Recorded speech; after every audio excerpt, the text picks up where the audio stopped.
So you want to know what the Daiwa bait junkies are all about, what their action in the water is like, if they catch fish, and how they stack up to the competition.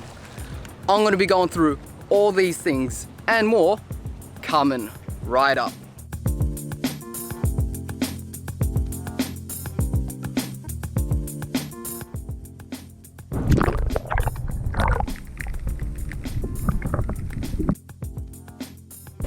G'day guys, I'm Shroom. I make fishing videos, fishing vlogs, gear, also have a live video podcast. If you want to see more, subscribe to the channel right now. Let's get into the video. So Daiwa's Bait Junkie is their submission to the Australian market as an effective, durable and scented soft plastic. There are 3 styles in the range: grubs, minnows and jerkbaits, which come in 2 sizes and up to 27 colours, which covers a wide range of Australian fishing conditions. Kept in a double clam shell to reveal perfectly moulded lures, these plastics are made from Elastamax, which is super stretchy yet tough. They are also scented with Amino X and shrimp power oil. Let's have a sniff.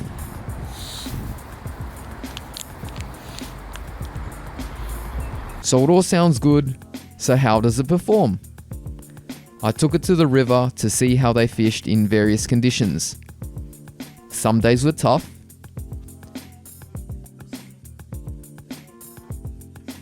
but some days were great. I caught a number of fish, including Bream, Tailor, Trevally and Flathead. As you can see here, this bream smashed the lure and put me under the pump. Bream can be a hard species to tempt. There we go, on. And success in this is a sign of a well-designed lure. Tailor were aplenty, and they are attracted to lures with good action and scent, which these lures are infused with. Flathead too took a liking to this lure. If you'd like to see more of those fishing vlogs, I've left a link in the description box below. Now back to the review. In summary, I was quite impressed with their fish catching ability. It passed my litmus test. They looked like they were extremely well made, the build quality was fantastic, I like the colours, the cut and mould of the lure was sublime, and from my angle above the water, the action looked great. However, I think we should still have a look at them up close under the water and see what their swimming action is like. So first up, we've got the 2.5 inch minnow with its segmented body. And right from the get-go, the T-tail is beaten hard. There's a bit of body roll further up the lure, and the head doesn't appear to be snaking side to side. Compared to the Z-Man Slim Swims, the action here is more tail dominated. I attribute this to the segmentation and the different shaped tails between the two. Up next, the evergreen curly tail grub. What can I say? It's got the classic curly tail action with a pulsing ribbon look.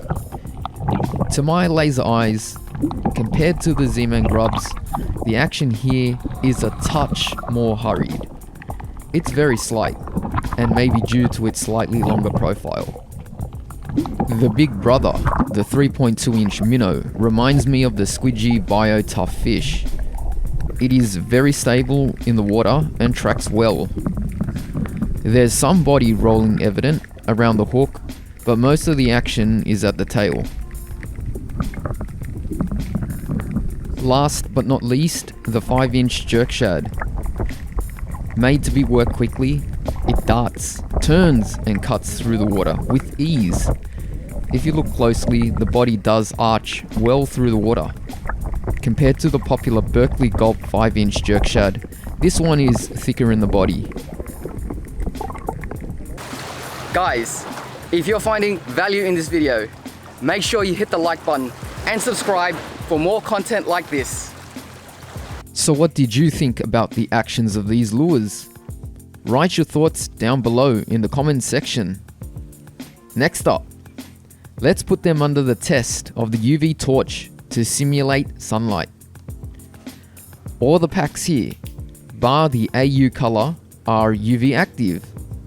The UV black surprisingly is much weaker in glow than the rest tested here. Two colors, red bait glow and grey nomad glow, exhibit phosphorescence, aka they are glow in the dark. Many animals and fish can see into the ultraviolet end of the spectrum.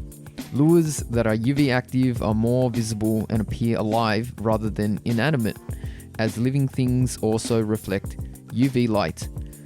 Similarly, glow-in-the-dark lures are easier to pick out and mimic bioluminescence of some fish and invertebrates. On to rigging the lures. Personally, I found the process of threading the lure onto the hook quite straightforward, especially for a stretchy plastic.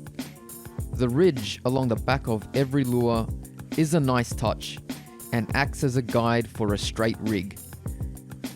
Daiwa certainly have made it easy for anybody to match the right hook size to that specific lure. On the back of each pack, you will find the recommended jig head and worm hook sizes that work best. For this pack of 4-inch grub, you can see that a 2.0, 3.0 and a 5.0 jig head works best. One small nitpick would be to include the recommended jig head weights as well. It just seems like a minor detail that should have been included that goes hand in hand with the hook size. Alright, so overall, on a scale of 1 to 10, I give the Daiwa Bait Junkies a big thumbs up.